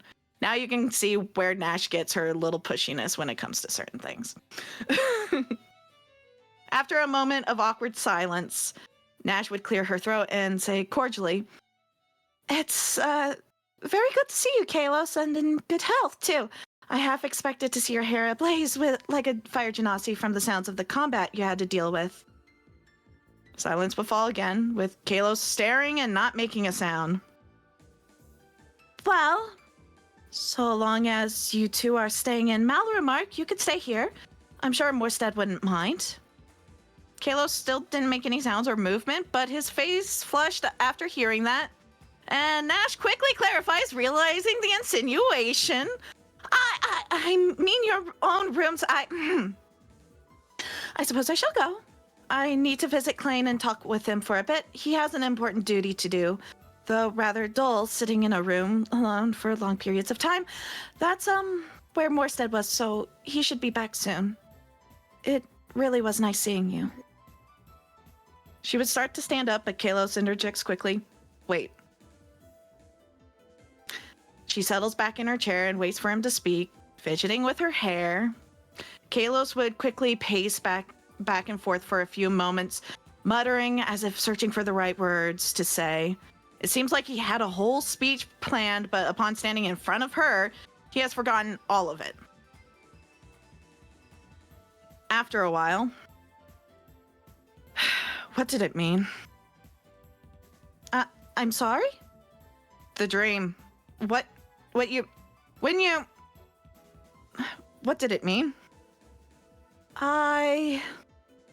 For weeks now, I've been teased and constantly thinking about what had happened, and the only person who knows exactly what it meant is you. Ibis was constantly... I hate him. And for years I've... Just be straight with me, Nash Tari. Do you actually like me like that? Yes? 10, thank you. A silence falls for a moment. Kalos is stunned by how directly Nash answered his question. Nash speaks up. "Perhaps I should clarify what happened. I was afraid that something terrible was going to happen here. To me. And I didn't want something to happen to me without you knowing how I felt. But I realize now that wasn't fair to you. I put an additional stress on you, and I shouldn't have. I've liked you for quite a while now. Very much. More than just a friend. In the dream, I wanted to say that, but the words were escaping me. Just like that day when I left the Fae. I couldn't leave you like that again, so I kissed you on the cheek. Having said that, you needn't reciprocate." Kalos starts to walk towards her, but says nothing. Nash, noticing his advance, "I had no idea what your true feelings were. Ibis was teasing me as well, but I had no idea if he was being serious about what he said. Well, that doesn't matter what he says." He just continues his advance. "If you don't like me in the same way, it's truly fine. Nothing will change. Our interactions will be respectful and cordial. I won't ever, ever approach you like that again. It was far too forward of me to..." He is standing in front of her at this moment. Nash looks away, messes with her hair shyly, and is blushing wildly. I just wanted to let you know how I felt. If I could take it back, I would. She's cut off. There's tears in her eyes, as if her fears were about to be actualized. But he pulls her in for a kiss. One that lasts for quite a while, it feels like to them. After a moment, they release, stare at each other, faces bright red. Kalos takes a step back. There, he says, avoiding eye contact and covering his face with his hand. I needed to get payback is all. We're even now. I see. At first she was disappointed, but then she looks towards Kalos, noticing he was hiding under a bravado. Seems like he's been wanting to do that for quite a while. Look, I don't know this town as well as you, so maybe you could recommend something to me? Well, outside of the taverns, there is the Theater of the Mind. They just reopened for the public, and it is an interesting experience. And the Library of Plains has a lot of interesting books that I haven't seen in the Fae, so it could be interesting reading. There's a friend of ours, and I'm sure he wouldn't mind assistance. You'll need to be more specific. Kalo scratches the back of his head, not making eye contact still. Could you show me where that theater place is, maybe? Haken is going to be helping out Thar right now, so if you want... Nash smiles warmly and nods. As she stands up, he cocks his head to the side and says, I'm sorry, but are you shorter now? Well, magic can be a bit wild sometimes. As they walk, their hands would brush a few times and eventually interlace. Congratulations. Adorable. It's adorable. Yay! Thank you. That's good. Good. Thank you. Good. Wow. Thank you for sitting through my diabetes-inducing stuff. I was like, you did all that work, and now I want to. Don't like tease me like that. Jeez. I could have just sent it to you guys individually. It was fine. You have more to read over. Yeah, I do. Yeah, When she things ain't start to done. stabilize and quiet down, Nash would begin to prepare to go back to the Fae, both to check in with her circle in place of Erevan, as well as get books for Klain the next time she goes to visit. yeah. Part of these preparations include having trees planted at locations to find her friends when she does have time to visit. We're gonna skip that part because we said the long version. When getting back to the Feywild, she would set aside time to talk with Suresh regarding Klain and his potential conflict with the Fey Queen, expressing concerns about his safety for the foreseeable future. She will do whatever she can to calm the situation, especially seeing that the son should not be held accountable for the father's actions.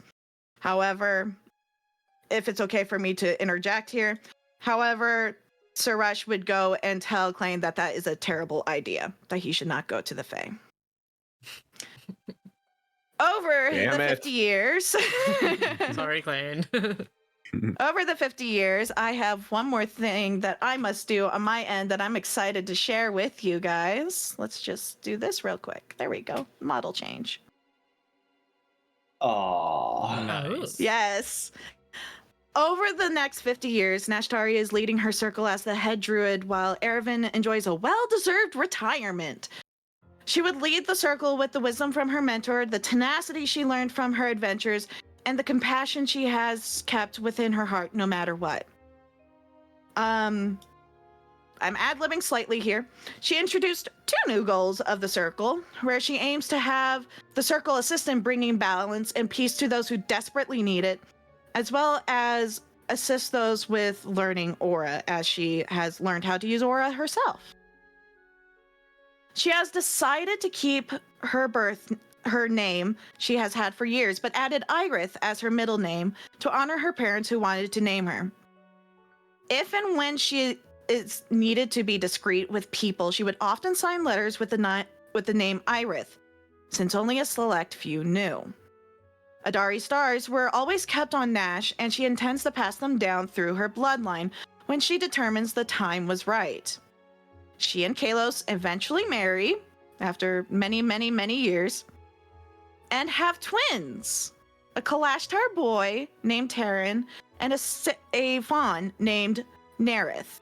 I don't know if you're sharing it in... I did! Okay, good. Good. They're adorable. Cute. As they grew up, Nerith would take on the disposition of her father, while Terran had the disposition of his mother.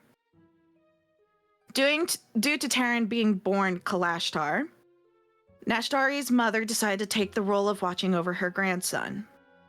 Uncle Haken and Grandpa Erevan, as they began to be called by the twins, helped keep watch over the two when Nashtari and Kalos were otherwise overwhelmed. At the end of the 50 years, the two would be 16. Terran would follow in the steps of his mother and father and become a Circle of Dreams druid, while Nerith decided to forge her own path as a Fey Wanderer Ranger. Due to the introduction of auras to the world, Nash's kids would gain ones of their own. Nerith would adopt a pink aura like her mom, and Terran adopts a white aura. When she would have time between her duties and responsibilities, she goes to the material plane to meet with all of her newfound friends, participate in any life-changing events. She continues to keep a close eye on the world and planes, ever watchful for if Kite decides to cause chaos again, and should they ever, will answer the call. Her name at the end of the campaign is Nashtari Irith Silverleaf. Ooh. Lovely. Yes. Nice. Thank you for sitting right. through all my stuff. Oh, it's lovely. Thank you for your TED Talk. Thank you. The Aura allies and armaments. The party's connections to Aura, powerful allies that either borrowed auras or functioned as a transfer for them or a pseudo-patron. Njaal's tattoo granted a connection to an ancient sea dragon. This sea dragon was known as Typhoon. And to the rest of the world, the sea barrier of Terendell, a protector of the land set in place eons ago and pulled from the vast seas in the plane of water. However, its lifespan is coming to a close, and Aether saw an opportunity to connect the two together before that moment. Typhoon finally reaches out in full to Njaal after the passing events. He had imparted a fragment of his soul into Njaal's tattoo and acted as a transfer of sorts for the aura he obtained. During the passing years, he passes a message along to Njaal. Long ago, he had made a pact much with someone like himself, protecting these lands from those who would wish harm. Be wary, as I do not know what has become of the rest of the world over these decades. Klain. Although you only spoke briefly in your adventures, Lepi had been by your side for some time. A fey creature known as a Papillona. A Thylin, a divine servitor of Desna. You sought out her divine aid, and whether you realized it or not, it was her influence that helped you out along your journey, granted you as much luck as she could muster. It was through the blessing of Desna and her follower living inside of your clover that you were granted your aura. Lepi, she shares a message with you to tell all of your close compatriots. With auras flowing naturally into the world, these connections are no longer needed, and over the next 50 years will slowly cease to function. Ayaki. Yeah. Enna had been in your head for quite some time now. For some different perspectives that you thought improbable, she has come to your aid a few times. However, unlike the others, she did not function as a patron through divine means. She informs you that your aura was obtained through borrowed methods. the remains known as an aura cage. Seeing as auras are naturally coming to this world, Enna kindly asks if she can return the yellow aura to its proper owner. I need your answer. I think she would agree. She likely says yes, and thanks Ayaki, and informs her that she won't be able to contact her as frequently anymore. Surely something that Ayaki celebrates. No longer having a prodding, antagonistic voice in her head. Although I suppose that's now been replaced by Klain's these days. I think it would be weird though for her at first because she's so used to Enna in her head. Regardless, she says her goodbyes and parts ways from her. Ayaki, what aura color do you want? Ooh. Interesting. Ooh. Let me bring these back up. I need to make sure I pick a good one. Interesting question. As Yeah. with the steady flow of aura into the world, it would be one that is attuned to you. So you can stay with yellow, or you can decide to change in this moment. Let me see.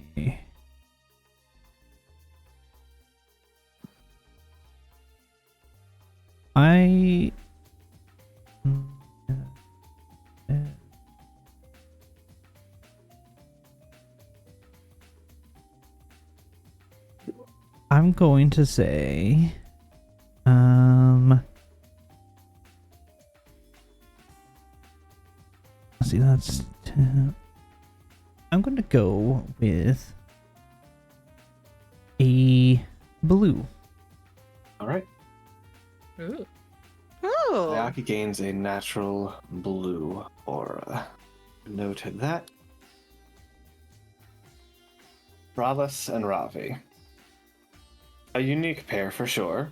Ravi does not gain some flash of insight and continues to simply live on.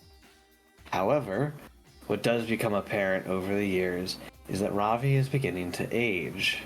Small wrinkles forming around their beak as years pass. Their once gleaming wings start to begin to fade over time. Ravi too will come to pass, as all creatures do. It is not something Ravi is sad about, though. Their life was cut short in their previous, and they were granted a second chance. Thralless. Their grand adventures and years of hard-earned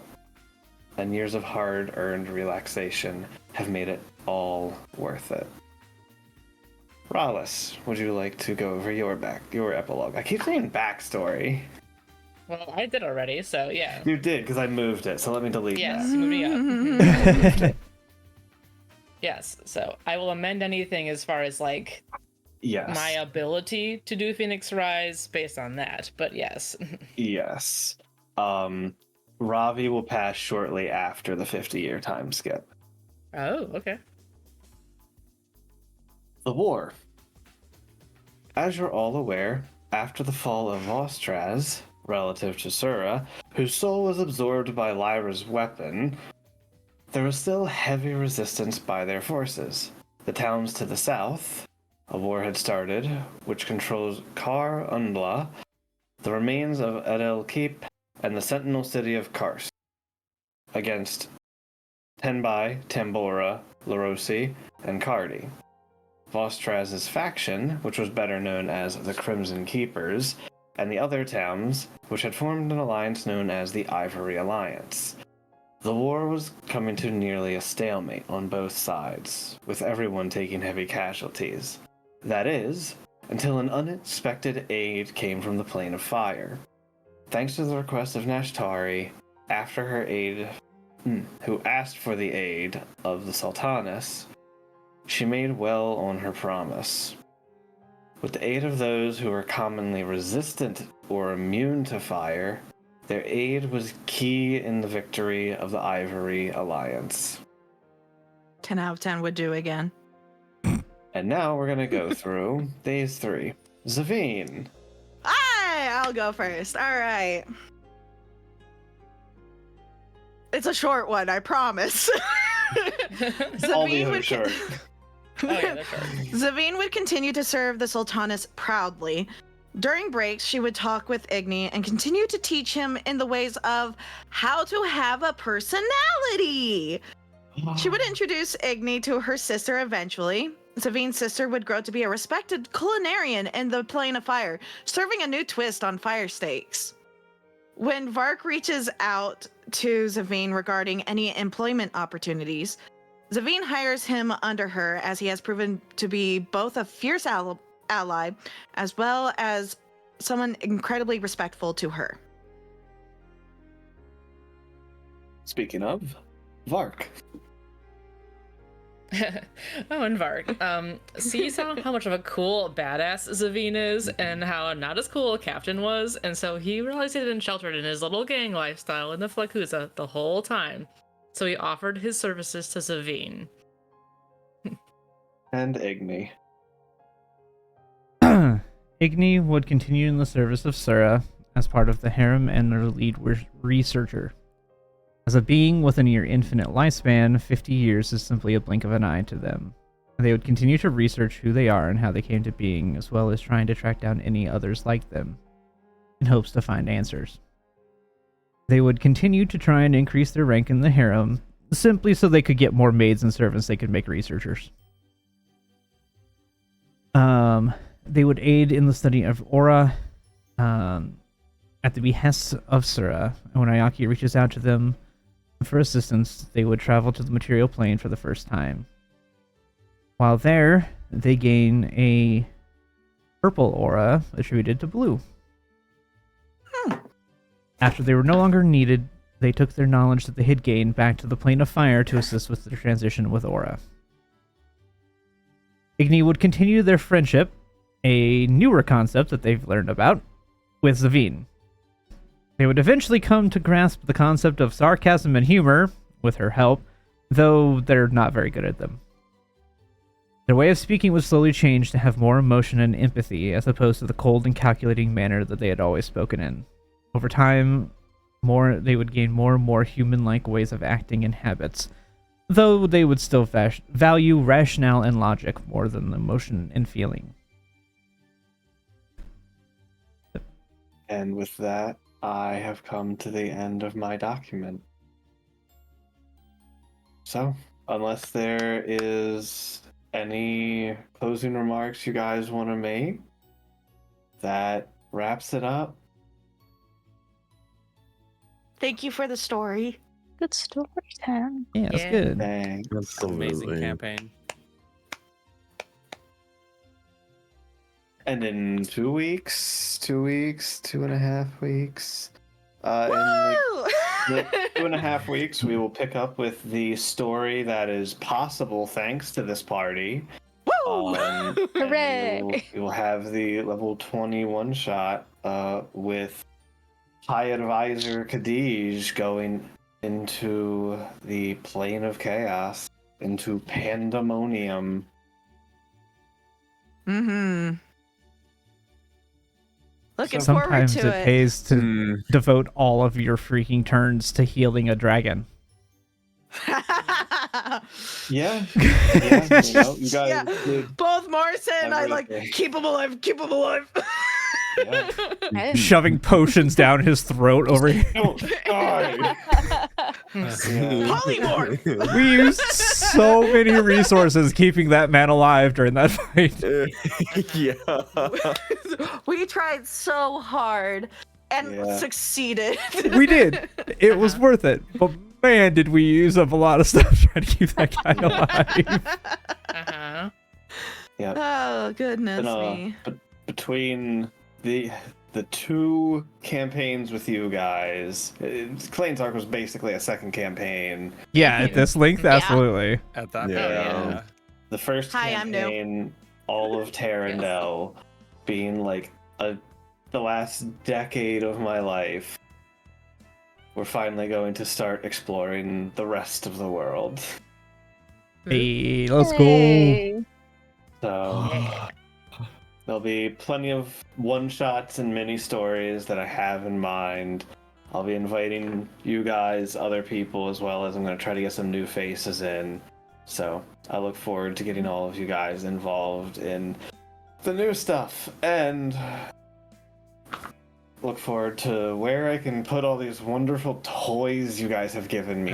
So many children to put throughout the world. We did give a Be lot of gentle. children. So many Be children. Be gentle with my kids. Oh. We gave you they have what? a We chokehold gave on you my basically a heart. full Just party. to not have any kids, and then it's all good. You've given me so many toys to play with, and also I have an Aichi out there somewhere who's going to be an old You do. man. Somewhere, yeah. Where in the Yeah, world? he's gonna be like Yeah, almost he- 80 by the time he the will next be campaign kicks old. off. He will be an old man. He's Yeah. 75 by this Damn. time skip. Yeah, he will be Yeah. an old man. Wow. Wow. So, Wow. Oh, wow. Okay, so does Wow. this make the ocean in the middle of the map now a sea? Haha. it is a... Yes, it is. It is Okay. sea. It is I just seawater. wanted to, just for my own sanity's sake, I wanted to make sure. Yes. Yeah, if I transition over to go to Terendell maps, which This map- is I've only seen this like 3 times. this map is going to be recreated and Oh simplified. yeah. This map was made so long ago when I was like It's an old map. It is very Beautiful, old. though. first lovely, though, getting yes. into doing stuff in Incarnate. Like, this map is so old. But this map will be remade. Some changes will need to be made to the other maps because of changes in Melromark and such. So I have, yeah, it's been a hot minute since you've probably seen this sign. I found it funny at the beginning of this campaign, guys, when I found out how like long it would take from Nash to travel from the Fey portal to Malaramark. But I'm like, but there's mountains. Couldn't I just, fly? And he's like, no, there's an angry dragon there. I'm like, oh, yeah, I'll go the long way. Yeah. Yeah. The very angry dragon. Inadvisable. So angry. Yeah. I This- see. This needs recreated. It's been way too long. It's And then there's what, the Bricka, which travel is was, the like 2 like weeks? one that you and Becky Love made, our I Bricka think. map. I love that map. Oh, yeah. Yeah, It's like just a absolutely. simple thing Becky made. It looks like a city Um, planner's map. Yeah, Yeah. that's pretty much what it is. It was like a city planned map. Hmm. I wonder if incarnate maps show you made them. I do maybe? think they have like a last edit. Yeah, Well, the last edit is gonna be different from when it was made. They should have it when it was originally created I too. go AJ to- says if you Maybe? publish them, yes. Well, I didn't publish it. Let's see. The remake of the world map was 5 years ago. Last edited 4 years ago. Dang. It does have a If you created hover by over it, it date. says created X number of years. So Yeah. Wow. 5 years. Been a ago. minute. Hot Mhm. minute. Damn. I'm looking Oh my God. I'm looking at Get mine, and out I'm of like, here, bot. I already banned them. Thank you. You beat me to it. I need to add Yeah. like a certain phrase Dang, to my you auto best. ban. Well, the problem with adding phrases is that anyone who says it would end up triggering it. Well, the other Well, problem maybe- is that they'll do the same phrase, but they'll put accents over different letters to avoid the bot. To avoid that, yeah. Gotcha. Well, anyways, so that's it. Honestly, the best way to avoid them is to put on follower only mode, but that's Mm, eh. yeah. I said this once before. You'll probably hear me say it a billion times. Thank you for having me along.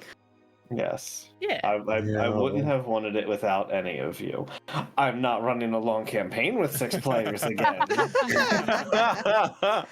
But I would not want to have it any other way, as anyone not being here, the story would have been vastly different. So, You guys could have done it without me. Lies. the Yeah, Klain's do arc Klain's arc without without Gee, Klain. I wonder why Yeah. we postponed this. Why this wasn't 3 sessions in the middle? Yeah, of why it wasn't a Join the 3-session military. tournament arc, and instead ended up being a 50, whatever, 52 session. If we count the epilogue, it's 53. Yeah. Yeah. You know, That's full on Wow. campaign. you know. Mhm. It really was. Actually, though. Yeah, it was. Yeah, it's crazy. I'm still sad I wasn't able to be here for Rollis's arc, but It's okay. I After the thank 13 years, you. you can come visit my parents. You'll meet them. So yeah, that's why I Literally. specifically called out, your hometown, because yeah. I'm sure Klain would Yeah. though, but I don't. Because yeah, we go to my hometown, I and would then wanna see I'd be it. like, yeah. I Yeah. I could bring them to you too, actually. But no, but yeah, if you're like 13, you're like, all right, so hey, this is that guy I talked about a long time ago, like the Klain guy. This is him. Yes, This that is one. one, by the way. This is that guy. As a We're great side friends. note, Oh, yeah. I had a calendar created for this, which you avoided. So there was a total of 5 eruption avoid events. You avoided 3 of them by helping Pure. Because one of them you guys weren't here for. By doing the plane of air, you guys avoided over time hostility was going to grow throughout the town. Fights were going to become common. Then there was going to become like guards actively like preventing large gatherings and things, to the point where if you guys hadn't done the rod on the 4th competitive round, there would have been a riot during the arena fight. Dang. Damn. That would have been Well. crazy. That's crazy. Yeah. Okay. Hey, good job, guys. We definitely avoided the bad. That would have been You bad. know? We did a good job. Yeah, Oh, We yeah. did a good job. The the only plane we didn't help was the plane of Earth, and honestly, they were kind of being assholes. So Yeah, fuck the didn't plane of deserve Earth anyway. Yeah, I kind of deserve it. we want the boon. We'll do all kinds of crime to help it. The only Mhm. the one thing I had for the plane of Earth that never panned out was going to a shop that had like a gin or similar, and getting one of you guys to fall into using the word wish, and then being wished away somewhere. That one never really happened. Oh, That would have been really funny though. That would have been a Hilarious. silly shenanigan. Did we never go Yeah. to their shop? No, we It didn't. never. It was more so the timing never felt right.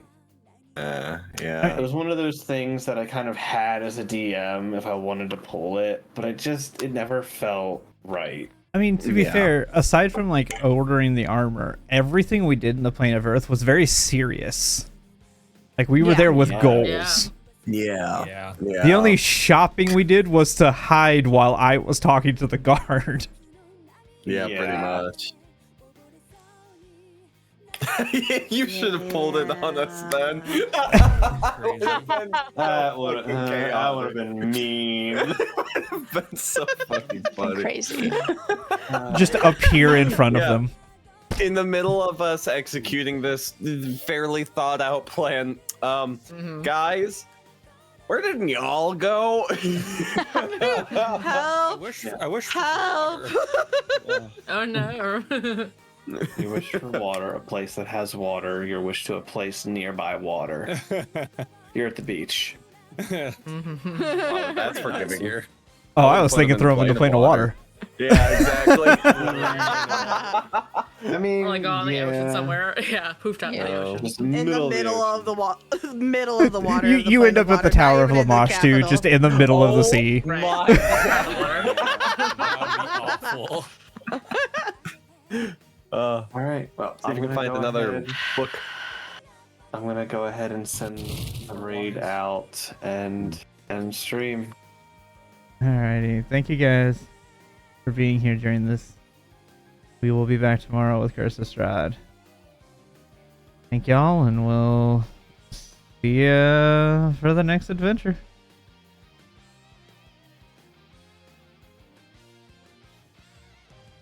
We're gonna go raid Neo Matter.